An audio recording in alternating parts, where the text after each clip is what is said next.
You're listening to Cards to the Moon, a podcast about trading cards from both a collector and investor perspective. We hope you'll stick around for the ride as we take a deep dive into the state of the hobby, share some hot takes, hopefully some useful advice, and fun stories along the way. Hey all, welcome to Cards to the Moon, another Tuesday, another podcast episode, and this is number 39. My name is Clark from 5 Card Guys, and with me as always is Hyung from Integrity Sports Cards and John, who's Trade You at Recess on Instagram. Now off the top today, Hyung, you got something exciting brewing with the launch of a new website. Do you want to tell us and everyone out there that's listening right now all about it? Sure. Yeah, we're pretty excited. We've been very, very busy actually this past week. We launched our new website, ysportscards.shop is the website, and basically it's a buy it now or best offer site, a website where we list a bunch of slabs up for sale. We're not doing it through eBay, but we are ending auctions daily through eBay. So we're closing some of our inventory that's listed on. So it's basically we would release 3 cards a week, or 3 cards a day, each night, and then it would go through a 7-day auction process and close each day throughout the week, right? So yeah. We're encouraging people, I guess, to get the good deals, right? And we're trying to build kind of like a machine that could, solve the problem of liquidity. A lot of people, collect sports cards, but they don't have an avenue to necessarily, I guess, sell their cards. So eventually I believe what I'm trying to build is something that can create that solution to that problem of being able to sell by potentially opening up consignment down the road. No, I checked out the website. It looks great. It looks clean. And anyone that knows Hyung knows he has a bunch of slabs. So that's the problem. It was my solution essentially to be able to, how do I get rid of my slabs, right? How do I get rid of the collection I've built? And it's tough to individually sell them, at a rate because you're constantly buying more slabs, right? So right. There's a point in time where, I realized, what? I have a lot of friends too that ask me to, where should I invest in sports cards? Right. I'm sure a lot of you guys and a lot of our listeners get that question a lot. Right. So for me, this is also a good way that I could, list the types of sports cards I would invest in. They're actually on my site, right? Go check them out. It's a great option for those that don't want to do their research, because I focus kind of on, higher quality slabs and lower pop stuff that, are in demand, right? So we're essentially trying to create, a machine that creates, I guess, a little bit of a solution for the liquidity problems that some people may have in terms of selling items. So sure. Yeah. It's always a good thing to have another option besides eBay and these other big marketplaces. Absolutely. And I think eBay is a great platform. I know eBay gets a lot of,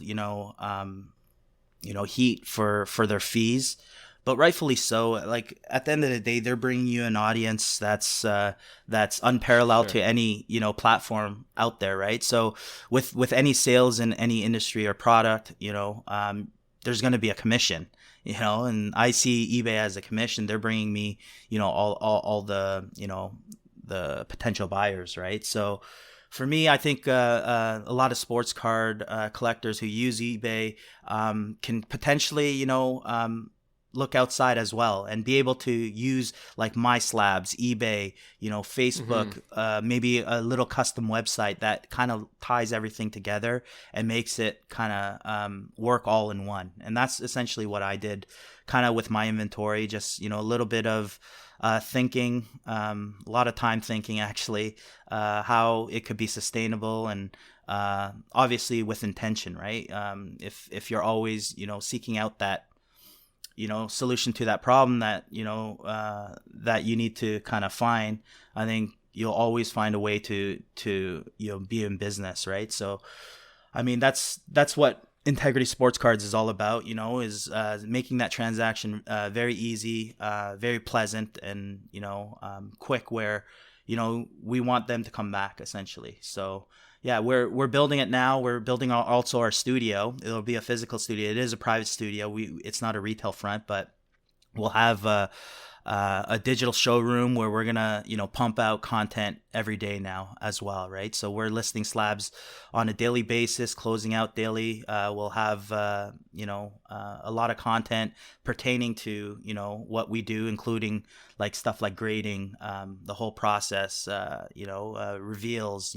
We'll break some high end boxes too, or even calculate ROI on some of these boxes. There's so many things you could do, right? So it's just giving us a space that we're able to kind of execute all that. And I'm excited because obviously 5-card guys and Cards to the Moon, it'll give us also a platform to kind of grow as well. So yeah, no, definitely exciting, and we're always looking to bring more value to not just our listeners, but anyone in the hobby that's really interested in getting into this space. So awesome stuff.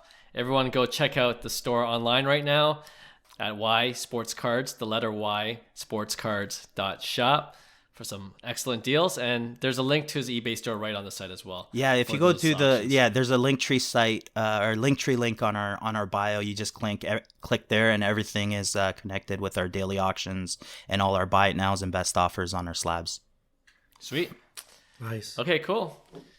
Okay, let's move on ahead then right now to hobby headlines. So this week, we got a question from another podcast listener. Shout out to Mike M of Two Bros Sports Cards on Instagram. He had a good question, and I'm going to paraphrase it, but essentially, he wants to know what we think about investing in a player's non-rookie cards, like the second or third year cards. And the thinking is that investing in rookie cards of stud and hype players can be a pretty risky play because rookie cards usually cost the most, especially if it's a PSA 10. And the younger the player, the more they have to play up to their hyped expectations to grow or even just retain their rookie card value. On the other side, we see the same player's second or third year cards that are serial low numbered autograph cards going for a lot less than even some of their base rookie cards. So the question really is, what's the better growth opportunity here? For a stud player like LaMelo or Tatis, would you buy high right now for their rookie cards and believe in the talent enough that you believe their rookie card can still soar to higher values? Or would you pay much, much less for a great low-numbered autograph card in their second or third year and then flip those for a potentially greater profit, although the upside is probably capped? What do you guys think? So that's a loaded question. Yeah, totally. So many moving parts. Go for it, John. You could tackle it. You could break it down. Break it down. I'm going to just speak from my own experience. I think if you're early enough into it, for example, Tatis is 2019, so he's been out for a number of years. And I think as a player becomes more established and it's a lot further down the road, 3, 4, 5, 10 years, I always kind of like to go back to analytics, like studying ratios, but the ratio of a value of a rookie card versus his second year card, there's going to be some kind of ratio that starts to form. If you're early in the process, like for example, LaMelo, and he's, soon enough he's coming out with second year cards, that ratio is going to be really whack because it hasn't really been established yet. So is there buying opportunity? Absolutely there is. But it's a little bit of a mix. Like, for example, I'll give 2 examples of myself. We all think Luis Robert is a good buy low, right? There's certainly a lot of cards you can get into low range, like refractors for $100. I went a different route, and this is probably what maybe Mike M is trying to think of. Instead of buying the rookie refractor that many people have, for the same money, I went out and bought the second year Topps paper SSP variation image PSA 10 for the same money. Right? So for me, I just thought, you know what, this is a good play to try to get into like a more rare card early on while the buy low window is super, super low. Especially if rookie cards are this low, then that means anything following it is going to be even lower. But we also have to keep in mind that rookie cards, and especially flagship and chrome flagship, are the first to go up if a player starts popping off, right? So we've talked about it before, but it's a trickle down effect. As people cannot afford numbered flagship and numbered Topps Chrome, they're going to start going for numbered Sterling. They're going to start going for numbered Bowman's Best, whatever. And it starts trickling down. And then Bowman's Best is too expensive. They're going to start going for second year numbered and second year sapphires and all of that stuff, right? So I think liquidity, we talk about this many times, but liquidity is also a big key in all of this, because as much as I think the rookie card chase seems very high, you know, the liquidity is important, because like I have an example of, I had the opportunity to buy Vladdy's refractor Topps Chrome at $100. Instead, I made a different play and I bought Vladdy's optic teal velocity numbered at 35. I thought numbered, you know, yeah, it's non-licensed, but it's like low numbered, low pop. It's going to be a big time card. And I bought it for around the same price.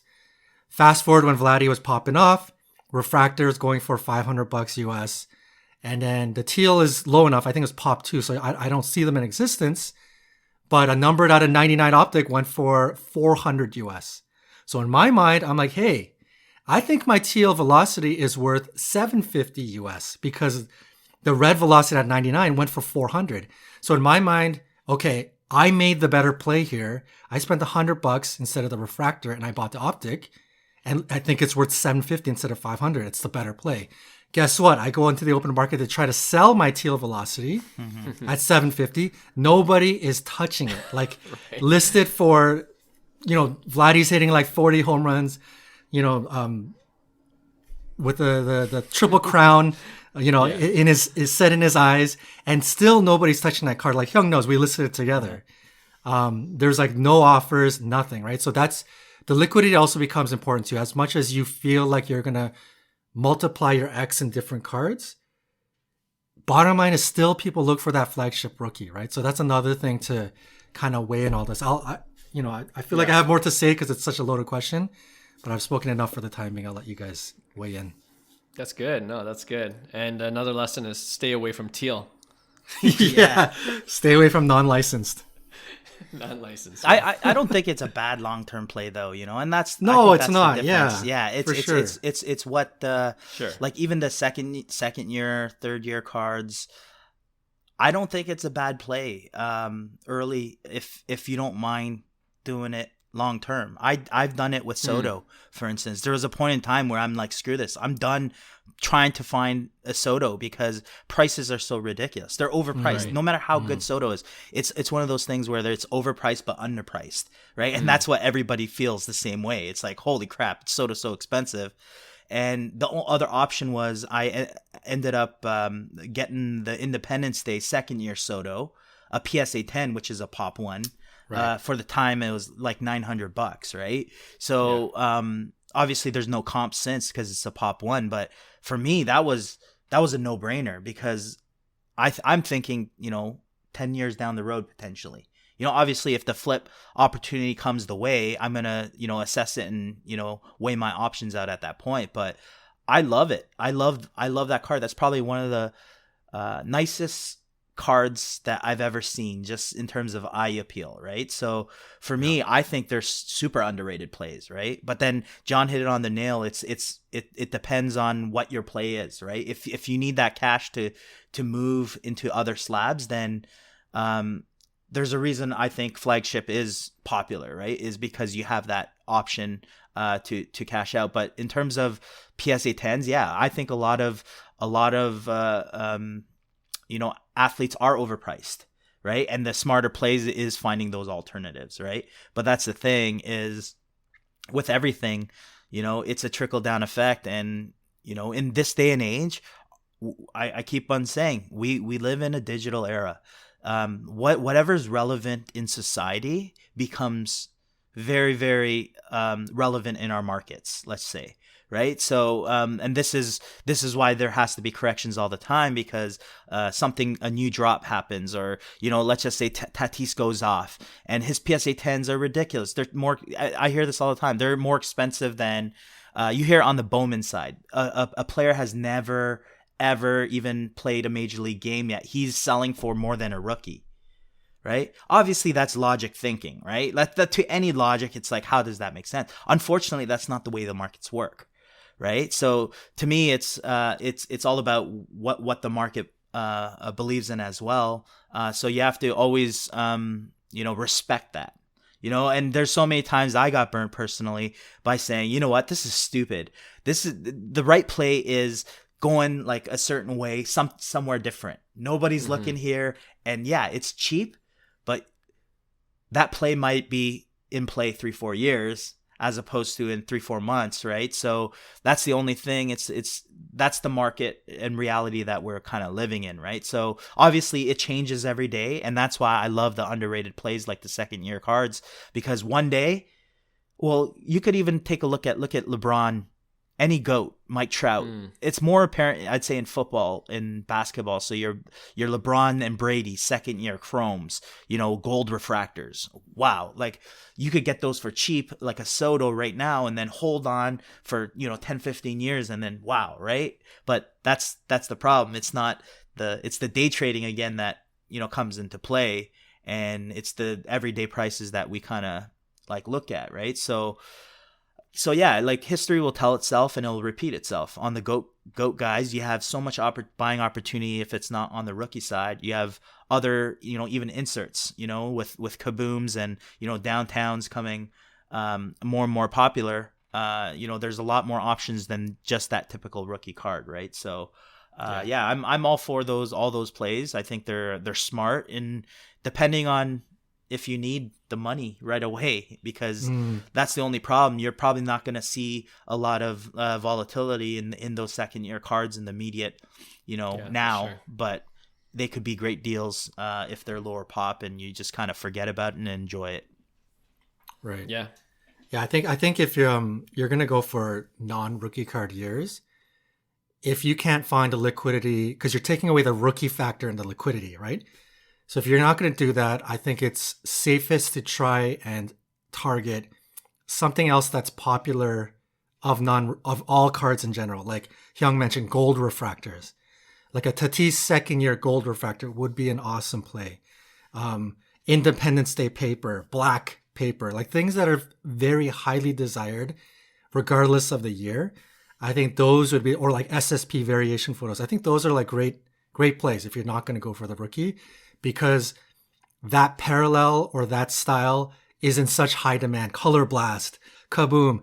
Those things are in such high demand that you'll still get that liquidity, even though it's not rookie year, right? So there's definitely plays. There's no question. I think Mike is certainly onto something. Like people have been doing it. It's not just rookie cards, but yeah, anyways. No, Clark, you guys mentioned all the great points, and I don't have much to say at this point, except really for those who are new to the hobby, I think it could be a good play, right? For those who don't have that big budget. It's potentially, in generally speaking terms, a great way to build up your capital and then maybe invest in that PSA 10 rookie of a player you really believe in. But at the end of the day, you have to do your research. I think it takes more research to go this way, right? Like even when you're talking about popular inserts like the kabooms, John, and the color blasts, like some of those are actually really pricey too, right? And it's like when it's that liquid, there's a price to pay for that liquidity. Sure. So you're kind of in that trap as well. But when you're looking for those second, third year cards that have the potential to pop, yeah, you got to do your research. And I totally agree with you. You already took the words out of my mouth. It's all about liquidity. And in terms of research, like look at the sales data. You could look at eBay sold listings. You could go on Card Ladder, see which second or third year cards actually sell, somewhat frequently. Maybe there's always that's, I don't know, I'm just making it up, but like the Topps Chrome autograph of second year cards, they're still semi-liquid. Maybe they're doing half the volume of the rookie card, but the price is so low that it's worth the risk, to hold on to it even a bit longer because it's not as liquid, but it has the potential to pop. And, like investing in general, you want to diversify a little bit too, right? Like, not just buy a particular set of a second year card. Do your research, and you never know. The market is the market. There's no reason sometimes why everyone flocks to a certain card or a certain set. But if you happen to have one then you can make nice profit off of it if that's what everyone's going for, right? But Right. the only other thing I would say too is like, with so much product out there, especially with newer guys, with younger players, like you might not be able to get that first Bowman Chrome rookie autograph of a stud baseball player. But there's so many other products that you can go after that are definitely more budget friendly, right? Whether it's a Bowman Sterling, and that might be a smarter play. You know, it's a rookie card still, and it doesn't have that prestige of Bowman Chrome or Topps Chrome, but if the player is good, even those cards are going to pop at some point, right? Sure, even right. the Sterlings, Yeah. and even the lesser So top 5 underrated. stars, Yeah. things like that. Yeah, And that, so yeah, and underrated. that point is great because if you're going to go for a non-rookie or even rookie, like an alternative rookie card, try to find something about the card that you feel will intrigue collectors, right? For example, it's pretty well known that the 2019 Bowman Chrome Tatis is a good play because it's a vertical card. His main flagship is horizontal. Not many people like horizontal. And it's a batting image, which is one of the few main batting image rookie cards for Tatis. So if you find some of these sort of like nuances about certain cards, like, you know, it's not a hidden secret, but the 2008 Topps Chrome Kobe with the LeBron, right? That's not a rookie card, but that card clearly shows something that's different about it versus any other non-rookie or Kobe, right? So when you find and discover these little things that you feel could garner demand, it could be a great play. And we haven't even talked about going for the rookie card flagship PSA 9. That's also like a great play, right? Like, I'll pose a question to you guys. Would you rather have second year, like a $500 gold refractor Tatis, or would you rather have a first year blue refractor PSA 9 if they were going for the same price? 9s are fine for sure. Right? That's what I'm saying, right? Yeah. So that don't sleep on the rookie flagship, lesser, right. not the PSA 10, right? Good point. Yeah. That I think that was our point in previous episodes too. It's like that subjectivity of grading itself shouldn't cause that big of a difference in terms of pricing from a PSA 9 to a PSA 10, right? So that's why it's like crucial to kind of like see those differences. And even though the market doesn't say now, today's buying opportunity might be a good move for, tomorrow when markets change, right? It's like, that's why some of these logics don't make sense. But it's for us to make those logics and make it make sense and kind of, sometimes spend a little money here and roll the dice. But usually, if you trust your intuition on a long-term play, given that the athlete is who you think he is, I think you're going to do well overall, just in general, right? So like you said, Clark, as long as you do your due diligence and make sure you do your own research, I think good things can happen when investing in those secondary kind of cards as well. Yeah. And it's so much easier to do now. There's so much data out there, so many programs and software you can use that you can really dive deep into it. So with that all being said, and before we move on, I know we still all love our PSA 10 rookie cards. Are there any players that you have bought high on and it worked out for you? Or in other words, when did you cave into FOMO and it turned out okay? Or do you guys not play that game at all? I always play that game. Everybody plays that game. You know what though? Like, I'm telling you, everybody told me not to buy Acuna when I was buying Acuna. Right. And his prices just went even more bonkers than, what everybody was saying, right? But that's also could be, the timing factor. So, I mean, it's a tough one. Yeah. I think one of my main examples would be it's again, we're talking about Tatis. When Tatis cards were going up, and at this point I wasn't really well versed or really knew much about baseball. Hyung and I were just starting our early conversations talking about cards and baseball. And Tatis started to really fly, and I wanted to get in on Tatis, but his flagship, this is when flagship was crazy. Flagship refractors were really expensive, and I saw this was the Sterling that I talked about, the Bowman Sterling Gold Refractor. Right. Somebody had listed it for like $1,100, and I said, What do you think, Hyung? You think this is a good play? It seems like a good play. This was probably like a year and a half ago. And Hyung's like, oh man, gold refracted, long term, that's a beauty. Like, so underrated. I'm like, okay, let me see if I can make a play on this. And I lowballed the guy at 425, and he ended up accepting. And, when he accepted, my immediate thought was, oh God, I think I paid too much. Why did he accept right away? Like, I didn't really do, at that point, I wasn't doing, like, I didn't know 130 point existed. I didn't know that stuff. I wasn't really well-versed. He was like that. He accepted it too quick, right? He accepted it right away. And I thought, this doesn't make sense. Oh God. Yeah. And this was when Tatis was flying high. And even though Tatis cards have come down significantly, that card is certainly worth a lot more than what I paid for it now, right? So that'd probably be like one of my early examples.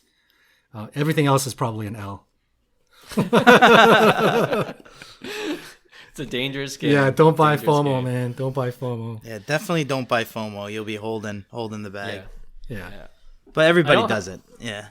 Everyone does it to some degree. I'm pretty good because you guys know I'm super, super conservative, but it's boring on the sidelines. So right. I watch and envy when you guys get that wicked card.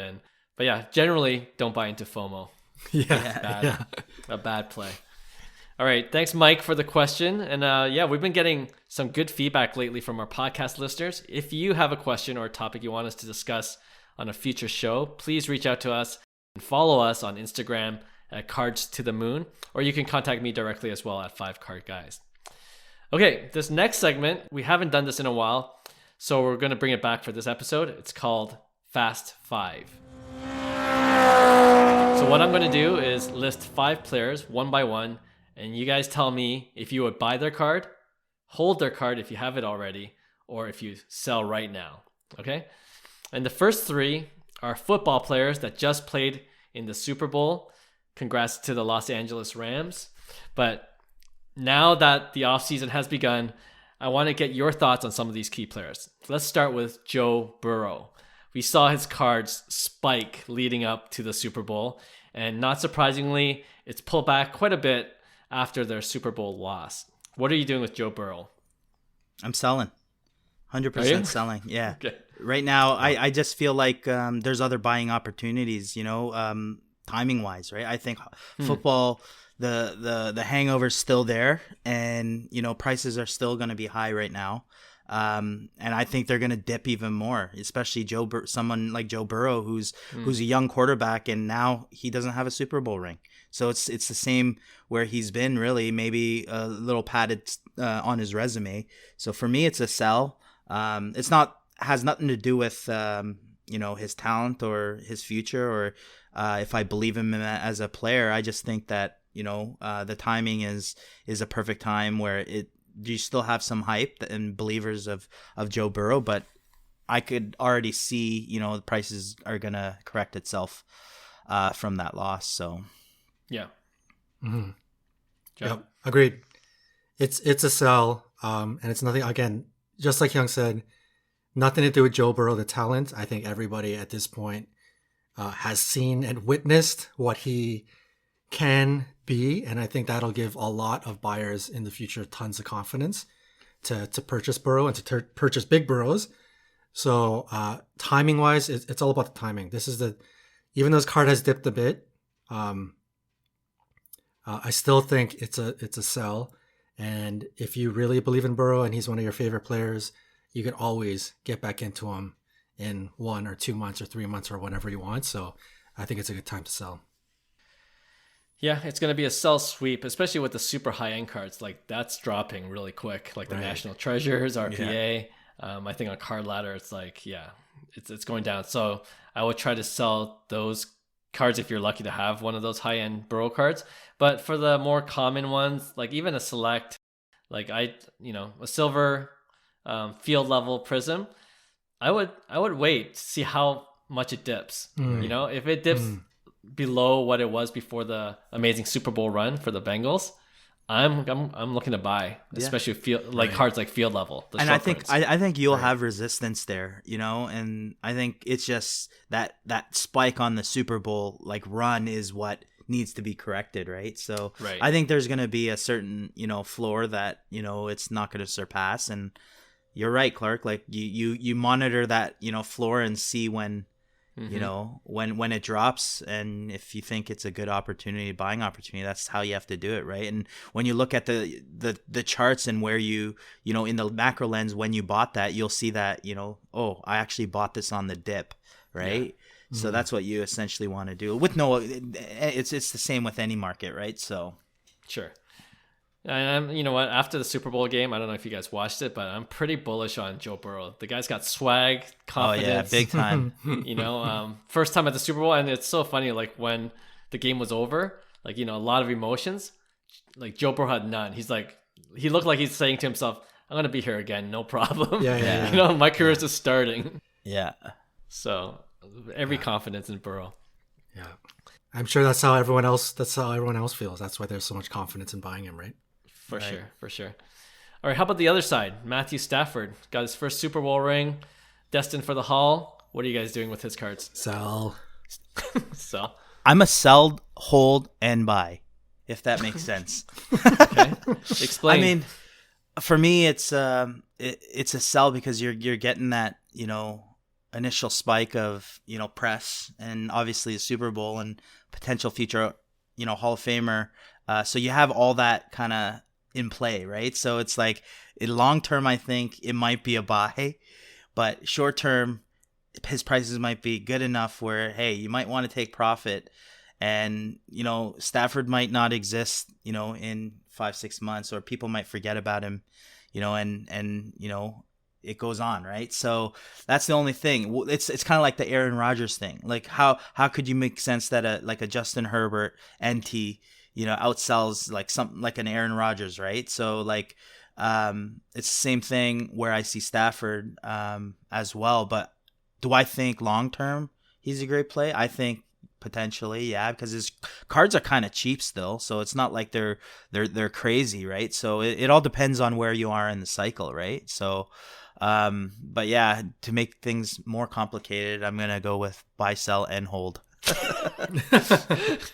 Breaking the rules of this game, okay. But I understand. What about you, John?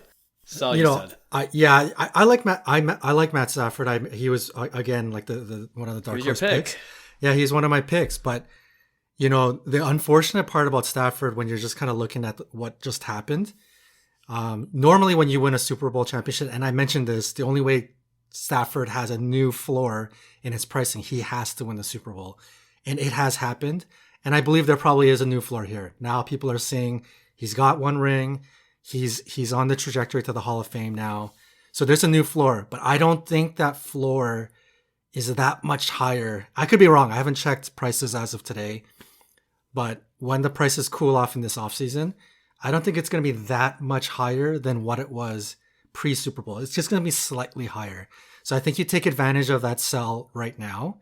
And what I meant by unfortunate for Matt Stafford, even though he won, Cooper Kupp is the guy that took all of the limelight and the hype and everything. I'm sure his cards, I haven't checked it either, but his cards, blossomed compared to Matt Stafford's, right? Sure. So I think Matt Stafford's floor, he's probably set a new floor. I just don't think it's really that much crazier than normal. So if there's a big spike if you can have an opportunity to sell the Topps Chrome base for a pretty good profit, I would probably take it right now and then see if you can get back into it. But overall, like Hyung was saying, like, man, Matt Stafford rookie cards, there aren't that many out there. If you go and search for them, like the Chrome is like pop 110 or something super low. Oh, really? There's not much out there. So even if you try to look, it's not out there. So at some point, maybe that'll catch up to people. I don't know. So, yeah. No, it's good to know. I was going to do a sell sweep. Like, I just think Matthew Stafford as a quarterback is kind of boring. He's just, he's a good quarterback, right? But he's not a Brady. He's not exciting like the rookie QBs or second-year QBs like Burrow, Herbert, and those guys. So I think he just gets lost in that kind of quarterback crowd. And you're definitely going to see a small bump from the Super Bowl win. So for me, it's obvious sell time, just the way I feel about Stafford. But now that you mentioned that it has a low pop count, I might take that decision back. I think once people start to realize that could definitely raise the floor. But sure. But yeah. All right. Well, you mentioned it already, John. Cooper Kupp, the Super Bowl MVP. The guy was ridiculous in the last drive of the game. He pretty much did. He ran the ball. He caught the ball. Like people were double teaming him. Didn't matter.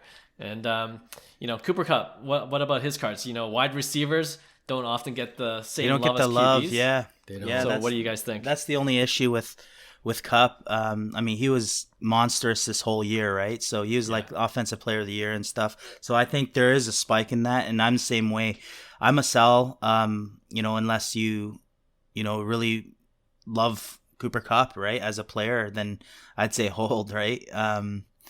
So I think he's gonna I did monitor his pricing. His pricing has been it did spike quite a bit, so I think it's a great time to unload if you're looking for profit, or even hold at this point if you do enjoy him. But I don't think you're gonna see much love in the future in terms of wide receivers as well, because it seems like that's the way the card industry is with F1, with even baseball, basketball. It always happens.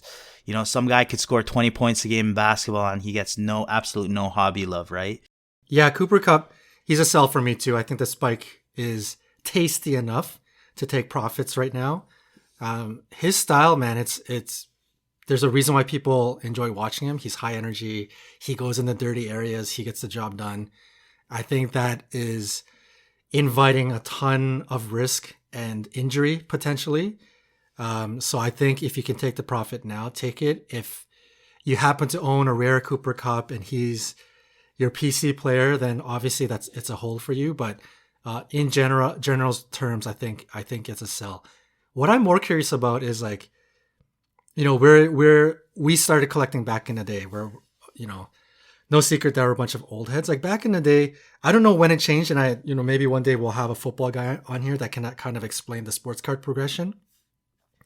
But when we were younger, like running backs were huge, wide receivers were huge, Jerry Rice, like Randy Moss, even defensive backs like Charles Woodson, like these like big time collections and cards that you would collect. It wasn't just about QBs back in the day. So I don't know when or what year or when the hobby decided, like when I got back Brady. into this. Exactly. I don't know. Like that was when Brady ruined everything. That was when. Yeah. Like when we were younger, like running backs were cooler than quarterbacks by far. Yeah. When we were younger. For sure. And when I got back into the hobby now it's a couple of years back, I remember like looking up football cards for the first time and I was like, what? Like nobody likes running backs? Like what? This doesn't make any sense. Like when did that change? Right. So anyways, it's a question that I've had. It's a good question. Yeah, It's a good question. My theory is that when we got out of football and came back into it, the game's changed itself. It's so much more physical and violent. And that's why you see running backs get injured and they have a career span of 1, 2, 3 seasons. They're like the pitchers. Like there's nothing to invest in. The pitchers of baseball, right? Same thing. Yeah, exactly. So true. The pitchers are throwing harder. There are more Tommy John surgeries. Surgeries, yeah. Just super risky in investing in certain types of players that just have a lot more wear and tear on their body. So it's true. That's my answer. But yeah, Cooper Kupp's a sell for exactly the same reasons you guys mentioned, so I won't belabor the point. Honestly, I think the critique for the Super Bowl game was that it was a mediocre game until the very end when it was kind of exciting. So you didn't have those marquee matchup or players. So I think if we did this Fast Five, if like it was another KC Chiefs Mahomes versus Brady, then it might have been a different answer where you're like, these guys are the real deal and we can see them coming back next year. Like, are we going to see another Super Bowl with the Rams versus the Bengals? I don't know if anyone's putting money on that. But we'll see, I guess. All right. The last two guys I want to throw out to you guys for this Fast Five segment are from baseball. And they both have injury concern leading into the season. So I want to see what you're doing with their cards. Let's begin with Ronald Acuna Jr. He probably won't start off the season, but hopefully he'll play sometime in 2022. What do you guys think? Well, considering that I let go of 2 monstrous Acuna cards at Golden Auction this past week, Crazy. I'm a sell. You know what I mean? It's to me, it's just a good time to sell. His market is super hot, at least his high end stuff, and he's not even playing. He's injured, right? And his market is really really hot. With that said, though, his lower end stuff is really cheap. So, like his Topps Update Chrome is under $100 again. So for me, I think there's enormous opportunity in the lower end stuff. The higher end stuff is a different story. I think we closed off Golden on a true blue Acuna Bowman Chrome for 18,000 with buyer's premium. So I believe that was super high for a blue non true gem sale. So I think the high end Acuna market is as hot as it's ever been, to be honest, or at least close to, and that kind of worries me. Considering that he has a serious injury like an ACL a comeback, right? So I think his prices are extremely high on the higher end stuff. So I would say sell on the high end, buy on the low end, and hold if you're unsure. Great sentence at the end. Hold if you're unsure. I was a buy until you mentioned that stuff, and now I'm unsure. So I think I'm going to say hold.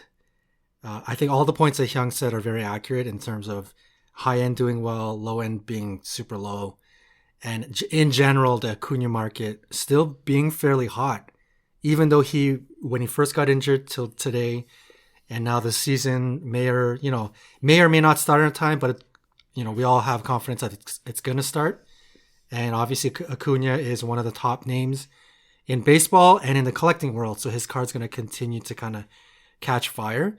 So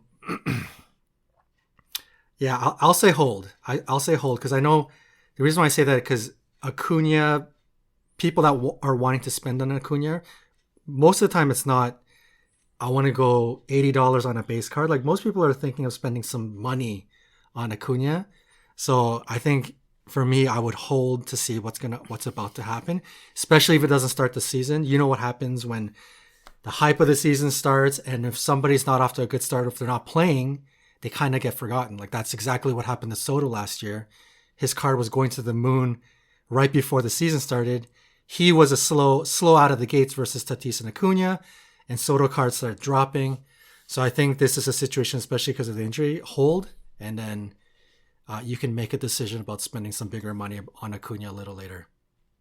Yeah, I'm a hold as well. Like, I'm one of those guys that you were mentioning, John, who really wants to buy an Acuna, like a Bowman Chrome first auto. And, right. When he got his ACL injury, I'm like, okay, there's going to be a chance. It's going to be, and then we're into the off season. His cards haven't gone down that much. It's still, no. I'm like, what is going on? This is ridiculous. There's a lot of people that are holding on to Acuna because they believe in his talent, obviously, right? So I think there's a lot of potential buyers for Acuna, and I'm waiting for him to get back on the field. Yeah, the ACL obviously is a serious injury, but I'm hoping this prolonged time off the field, he'll come back healthy, and then that's what I'm banking on. So I'm pretty bullish on Acuna to begin with, and if I have his card, I'm holding. Thinking that it could take another step up. Although it's high right now, although it remains high. But yeah, I have that kind of confidence in Acuna. All right. And the last person, Mike Trout.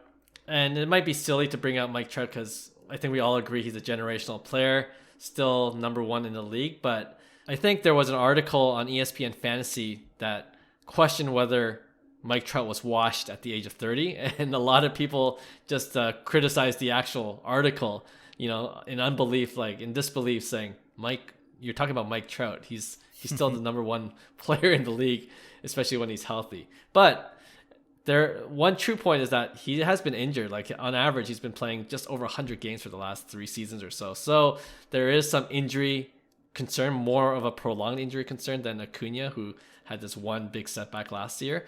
But what are you doing with Mike Trout? Are you concerned at all? Even with the injury history going forward, he's 30 now, but yeah, what do you guys think? I personally am not concerned. Okay. For me, Trout's a buy. He's a buy or a hold. I think for any collector, any baseball collector, I think that has always been the goal eventually to get into Trout's. That was always the goal the last couple of years with anybody, pretty much. So I think I don't think Trout's done, even though he's been playing 100 games, a season in the last 3 years. He's been still putting up full season numbers, which is crazy, right? So. It's a matter of staying healthy. Obviously, there's concerns like Pujols' production, his latter part of his career versus his first, his first 8-10 years or so, right? So there's a lot of concerns there. But in my opinion, there's too much history in terms of Trout, especially in the Bowman Chrome. The Bowman Chrome market in Trout, it's such an iconic card, and so much has happened in that field that I don't think it could ever be a bad investment, to be honest, right? I think Trout has, obviously there's a lot of debate on who the actual GOAT is, and I don't think he's up there yet because obviously he hasn't finished his career, but there's arguments both ways, right? And I think if we're arguing, those points, it's irrelevant because he's done so much for the game in terms of who the best player has been in the last 10 years. He has to be up there in terms of, OPS, slogging, on-base percentage, the whole deal, just WAR in general as well. So he's definitely a buy hold for me. I think some of the stuff is as cheap as I've seen it in a while. So if he comes back and does extremely well, I think you're gonna see the spike back up in Trout's, because I think he's the iconic guy, the chase in modern baseball. Yeah. John? I think I am a buy as well. This kind of reminds me of the Shohei Ohtani thought process before last year. Everybody knew the talent. Everybody knew he was a unicorn in the making. We all saw his rookie year. But everybody had injury concerns. And that really put a scare and a damper into people wanting to put money or invest. Mike Trout is a little bit different because he's already kind of cemented his legacy. For a big chunk of his legacy is already cemented. So that's why prices are still what they are. But for the first time, he's not looking like the immortal beast that he is, and people are kind of getting scared to maybe continually spending, thousands of dollars on Mike Trout. So it's going to be two trains of thoughts. Either you think this is people forgetting about it and it's a huge buy, which I think it is, or you're on the other side and you're thinking, I don't know, I think this injury might keep derailing him, and I'm going to be scared off, and I'm not going to do it, right? So I think it's a buy overall. I think to get into somebody like Mike Trout, you don't get many opportunities. There's small windows, and I think this is I truly believe this is one of those windows where people are scared, people are kind of forgetting about him. And yeah, if you've ever wanted one, I think this is the time. You go in now. Yeah. Yeah. All right. This is a boring fast five. I think we agreed in every player. Yeah, totally agree. Mike Trout, oh man, even with his injury and, just not playing a full season for the past few years, his cards haven't gone down as much as I would like. The market has gone down in general, the whole market, but I was hoping for even a bigger dip so I could get into a Mike Trout, and I'm still waiting. And I do agree with you. I think there are people, a growing number of people, not a lot, but enough people that are beginning to waver now, where it's do I really want to hold on to this card? And they're trying to almost talk themselves into selling so that they can invest somewhere else. Right. And I'm hoping if that's the case, there'll be buying opportunities in the near future for Mike Trout. So I am monitoring eBay every day now to see if there's that chance to get a nice Mike Trout rookie. So definitely a buy for me. And if I have him already, it's obviously a hold. So question for you guys to play devil's advocate on the other side, on the selling side of the equation. If Trout ends up, and there's a chance it could be end up like this, but if Trout ends up playing 60 to 80 games this season, does his floor on his card prices sink a lot further than what it's at right now. So his $3,000 update, does it start going for $2,000, $1,900, $1,800? And I think that this is where people are getting scared, right? Sure. They're starting to believe he may only play like an 80-game season coming up, right? So do you guys think if he plays one more injury-riddled season, like is his cards going to really go down that much? I think so. I think if he doesn't put up numbers, it's gonna retract a bit. But obviously, there's gonna be a floor because people still believe in Trout, right? But I could see it going down to like 2K. I've seen it. I remember when it was at 1,000, everybody's like, "This is bonkers. Pop is too high to sustain this." I didn't know what the pop was at the time, but but it never stopped. It never went back since, right? Even injury. So I don't see it retracting too much. I think there's going to be some serious support at certain levels like 2K. I'm in for 2K. Like I would be in for 2K. Like I think that's a great buy-in price for sure. Yeah, agreed. I think we're at the point where it's like if it's another injury-riddled season, you're like, oh, when did he actually have a full season? Like it becomes to the point where you can't even remember at this point, and that'll I think drop prices. But again, at that point, then it's even a better buying opportunity for me because going down with the Mike Trout ship, you know. So yeah. The scary thought would be if he has an injury-riddled season plus subpar performance, because then that'll make people believe, okay, maybe this is now the downward trajectory of his career. Right? That's when we see a drastic reduction. Because, right now it's been an injury-riddled season, but no subpar performance. Like when he's playing, he's putting up monster numbers, right? Yeah. Right. Yeah. So I think we'll wrap Fast Five there. And let's move on to our last segment of this week. Pick one. Clark, you should start this one because we're just talking about the Trout. Yeah. Okay. For those who are listening for the first time, Pick One is our segment where we do every week, but we put up two cards and we debate which one we would rather invest in. Okay. So I'll start off first this time. Hyung usually starts off, but I'll start off because it's a good segue to what we were just talking about. So the first card for our 1v1 or Pick One is Mike Trout's Topps Update rookie card that we are just talking about, PSA 10, which we mentioned is about 3K, hovering just above 3K right now, or the 2020 Topps Definitive Collection on-card autograph card of Mike Trout, PSA 10, which I believe is going for around 3K as well. And the reason why I brought these two cards is based on our hobby headlines discussion. You know, like, are you going for the rookie card or are you looking for that nice premium non-rookie card that's sweet and it could go up in value? So I wanted you to really play that angle up. Oh, that's a tough one because the collector in me, obviously the answer's the autograph for me. Out of 5, like that's a PC kind of item. It's out of 5. I forgot to mention that. It's out of 5. Yeah. Yeah, that's something that's something that you don't see too often, and it's probably going to look better than the Topps update. But the power of the liquidity, right? The rookie card of liquidity. Like for me, it's like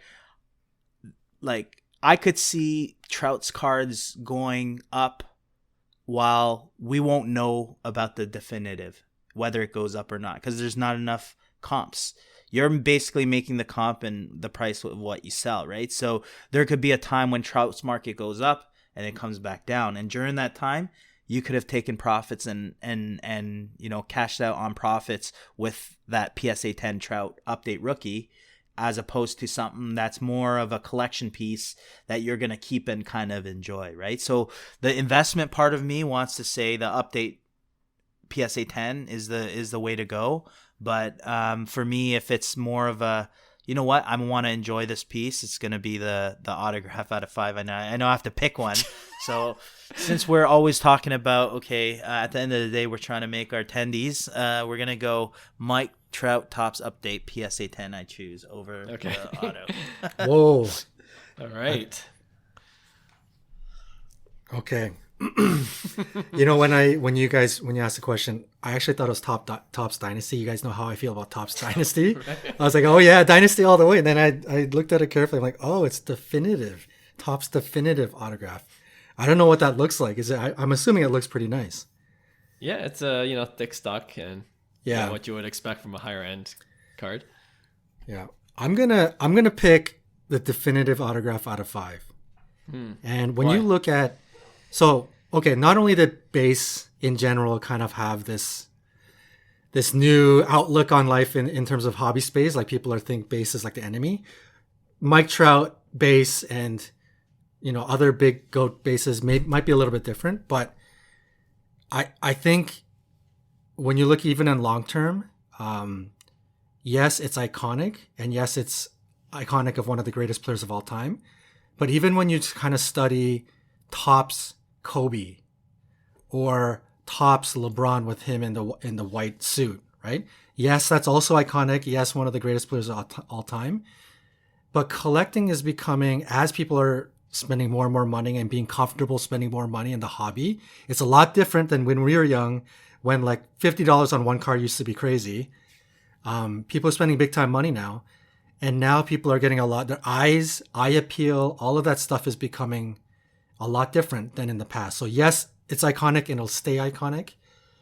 But I think Mike Trout doesn't sign enough in general compared to a lot of athletes, that when all is said and done, I think a ton of Mike Trout autographs are going to be just as liquid as Kobe autographs, LeBron autographs. I think it might go down that train. If we all believe what Mike Trout is going to end his career is going to be like, really every year in most sets, Mike Trout doesn't sign more than like maybe 100 cards within each set, right?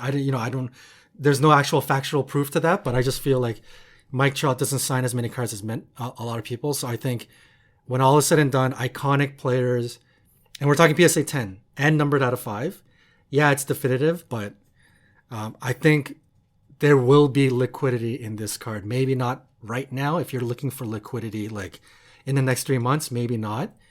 But most people collecting Mike Trout autographs are looking at long term. So I'm gonna say long term. Yeah, we'll go with the autograph PSA 10. Okay. Damn it! I wanted to be the one that breaks the tie. I thought you go do Topps update. Sorry, I'm going with I'm going with Topps definitive as well, because for the reason that you mentioned, I'm seeing it as a Kobe play. Like his autograph cards, high-end autograph cards sell. Like there's always going to be a demand for it, and I think it's going to be the same with Mike Trout when his career is said and done. His super low numbered in this case, autograph on card auto as well. Card will be in high demand, especially after his playing days are over. But yeah, I thought the liquidity would get at least one of you for this big one. Okay. Gosh, Hyung. But yeah, okay, Hyung, you want to go next? Sure, I'm gonna go Juan Soto again. We're gonna go with the Topps update 2018 Topps update Soto Gatorade Bath SSP PSA 10. Okay, so in a PSA 10 versus a 2016 Bowman Chrome first auto of Soto PSA 10. So I'd say they're probably close in terms of value, about 10K. So what would you guys pick in terms of what's the better investment? Ooh, I'm not going to pick based on investment. I'm just going to straight go with Gatorade Bath because that is an all-time Soto Grail card for me. Just the image, everything about it is just so cool. I love it. So rationally speaking, I think obviously the Chrome first auto in a PSA 10 would probably be the best investment, talking about liquidity and all that jazz. But I'm sorry, I got to pick the Gatorade Bath. That card is just way too awesome. So my pick is Gatorade. Fair enough. Yeah, this is a hard one because I love both cards, and yeah, I was like, oh, I wonder what the Gatorade card's worth, and I'm like, what? Okay, I can't afford this, right? Yeah. For that card, but yeah, in this case, it's Bowman Chrome. I'm a sucker for Bowman Chrome autograph cards. Juan Soto, PSA 10. Yeah, it's easy. In this case, I'm going with his first Bowman Chrome rookie card. It's just too good to let go. although that I agree, the SSP of the Gatorade, that is incredible. Right. Yeah, no, I think the SSP is a lot of people's favorite card. Like one, if you're to say, I want one Soto card, isn't that funny? One Soto card. If you just want one Soto card, they'd probably pick the Gatorade Bath, right? Yeah. And I was actually fortunate enough to pull the Gatorade Bath out of a hobby box, which is crazy. Yeah, that is crazy. And also the 2 white Acuna jerseys. That's more crazy. And I only probably ripped 7 hobby boxes of 2018 Topps Update when they're somewhat affordable. But yeah, I ended up pulling 3 SSPs, which was crazy. And the Soto ended up gemming. But I'm going to agree with Clark on this one. I was the owner of both cards, not PSA 10s. And it was always a fight for me. It's like the Gatorade Bath was always kind of like a personal card, kind of like, wow, this is beautiful. And that's all it had in terms of that. I just loved it. But for me, I think in terms of an investment standpoint, I think long term, PSA 10 of a Bowman Chrome on-card auto of Juan Soto. And I know a lot of people don't like that image. He looks like he's a $125 soaking wet. I'm one of those guys. Yeah. I think over time, the T-ball kid with the giant helmet. That's when they probably signed him when he was like 9 years old, right? And by the way, Soto. By the way, today I know we're a week when we released. Soto just turned down a $350 million deal from the Washington Nationals. No way. Turned down. So we'll see what happens maybe next week on that follow up. But yeah, that's big time. That's big time cash, and that's a big time move by Juan Soto. But anyways, I'm going Bowman Chrome Juan Soto PSA 10. And this is a tough one because it probably will change next week. So I'm interested if we could get let's do a poll. I'm interested in see what the rest of the community says on this one. Yeah, great question. We'll put it up on Instagram. Good one. Yeah. All right, John, you want to close things off? Yeah, I got it's very specific actually. It's something that we don't normally do, but it's more of like an informative 1v1. I genuinely wanted to know your guys' opinion on this. So I'm going with so it's like a grading 1v1. So if you had a 20% chance of getting a PSA 10 as you're submitting, anything from 1994 to 97 when Topps Finest had those peels, the coating, would you send your card in with the coating or without the coating if you had a 20% chance of getting a PSA 10? Now, I know my answer, and the reason why I asked this is I saw this question posed by a fairly new collector in one of the Facebook groups, and I was surprised to see there was a ton of answers, and most answers without any context was leave the coat on, you have to leave the coat on, which I was a bit surprised about. So I wanted to genuinely know your guys' thoughts on this. If you're sending it in and you have a 20% chance of getting PSA 10, do you leave the coat on? Do you take it off? So you're saying you get a 20% chance of getting a PSA 10 if you leave the coat on? No, in general. So if you had a 20% chance, obviously we all know because this is what I did on a personal level. I took my Kobe Topps Finest rookie, and I knew the centering was a bit off. But I knew if I peeled it, and it was kind of a PC card anyways, but if I peeled it, it would have a perfect surface. Corners look perfect. Edges look perfect. It was just the centering. So in my eyes, I thought it would give me more than a 20% chance of getting that PSA 10. So for me, I took that chance. But the coating, I should add this too, but the coating sells for 20 to 40% more. Give or take. The prices are all over the place, but give or take than the non-coating if you had it in the same grade. So like a PSA 9 sells for 20 to 40% more than non-coating. Man, I'm playing the odds. If it's just a 20% chance I get a PSA 10, yeah, I think I will go with taking the coating off. If I had the foresight that those were my odds. And I think personally, subjectively, it just looks better without the coating. I know, like you said, from an investment standpoint, it might be worth a gamble to keep the coating on. But yeah, I think combining the odds and my subjective choice of what looks better without the coating, I'm going to go without the coating. I think the without the coating looks amazing, but I know you did that, John, on yours, and I think we had a reason, because I think it would just grade too ridiculous with the coating on. But I think if I had the option, man, I'm keeping the coating on. I think it's a must. I think you need to leave the card the way it is if you need to. And part of the Topps Finest in the 90s, that was one of the things that you've always known, that like, oh, that coating, and then it was like, don't take it off. What are you doing? It's like, don't touch it. Like that was always the thing. So I like to keep it that way, and and keep the coating on. I think that's the right way to do it. I don't think a card should be altered by taking it off. Right.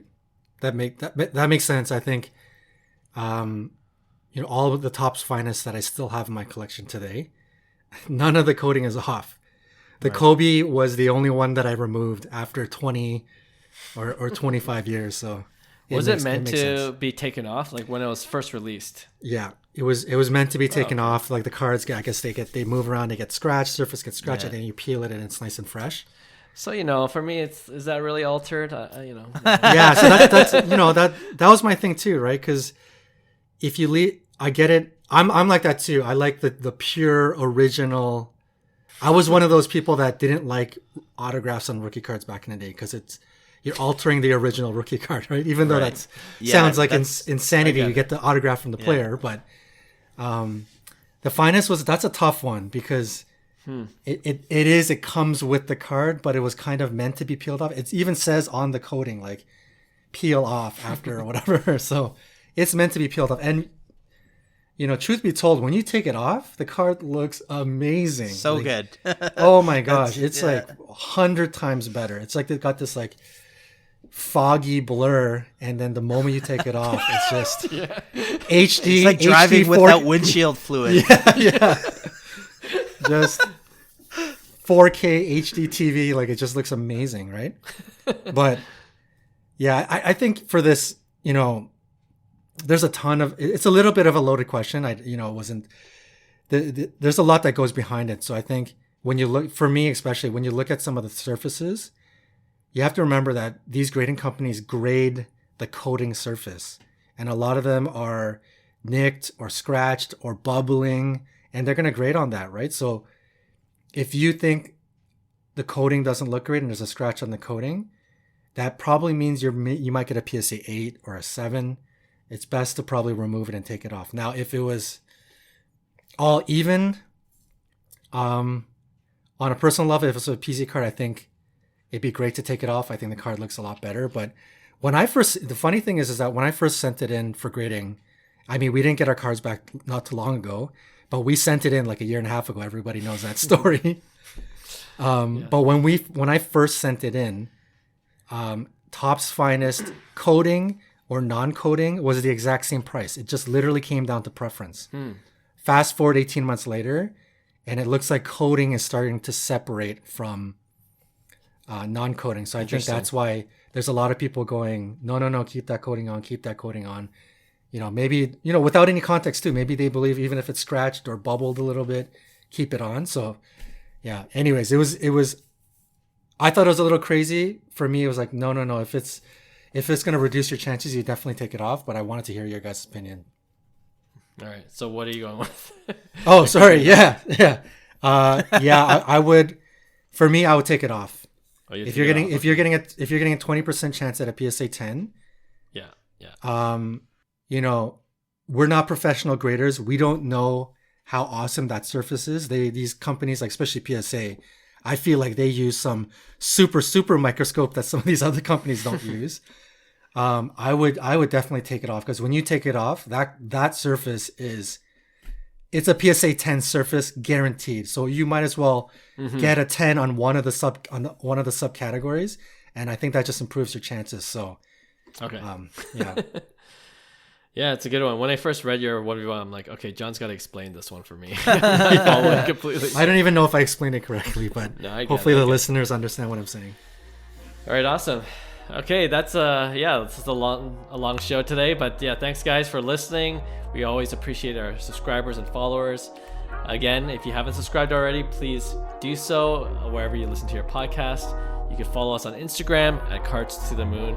We release a new show every Tuesday. So yeah, thanks again, guys. We'll see you next week. Bye. Hey, thanks for listening to Cards to the Moon. We'd really appreciate you subscribing to our podcast wherever you listen to your podcasts. And you can also connect with each of us on Instagram at 5cardguys, or you can follow Hyung at Integrity Sports Cards, or John at TradeU at Recess. You can also check us out at 5cardguys.com. Thanks again, and hope to connect soon.